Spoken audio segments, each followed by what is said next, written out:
Welcome back into Delmarva Sports Insider. We're going to shift our focus to Wicomico County, where less than 24 hours after the state lifted restrictions on sports, a baseball tournament was already set to be played. That's right, Trey. The county says the only reason they're ready is because of the hard work of both the health department and the Parks and Rec.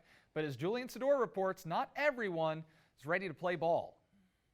For the first time since the pandemic started, baseball will be played here at the Henry S. Parker Athletic Complex, with teams coming in from New York, New Jersey, Pennsylvania, and more. But when they come, things are going to look a little bit different, as certain restrictions have been put in place to make sure that everybody stays safe. Baseball will be back in Wicomico County this weekend with a focus on following new guidelines related to COVID-19, such as mandatory screenings upon arrival.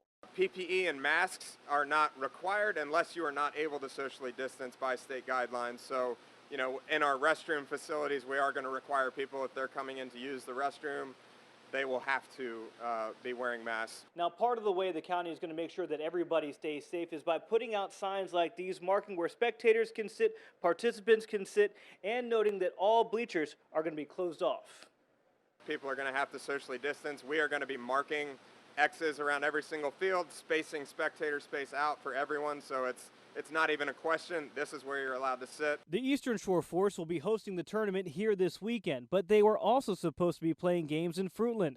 However, they say the city won't allow them to, despite the state and county opening back up. So we went back to the council and said we would like to play our tournament in your fields because of the fact that the governor has opened it up, and the council had voted 3-1 for us not to play our tournaments on our home fields. But home field or not, the Force says the good news is that the county fields are ready and that baseball will be played again. We are ready to play ball, and everybody, every single person is absolutely ecstatic to have baseball back in Salisbury and Fruitland area. And you know what, to tell you the truth, this is what we live for. Now, one more thing we should add is the financial impact of having tournaments restart here in Wicomico County, because those out-of-state teams are going to have to stay at hotels, eat at the restaurants, and that means more money coming into the county. In Salisbury, Julian Sador, 47 ABC.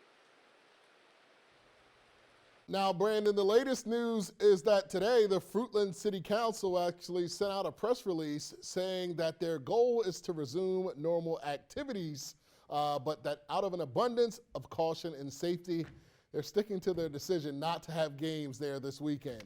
Now, despite Fruitland saying no to games being played there, Wicomico County will still have a baseball tournament this weekend, as the Eastern Shore Force have games scheduled at various fields in the area. Well, after months of isolation, Delaware prisoners will finally be able to see their loved ones in person once again. Stay with us. You're watching Delmarva Sports Insider. I'm Christian Waters. I'm David Smith. We're from Crystal High School, and you're watching Delmarva Sports Insiders.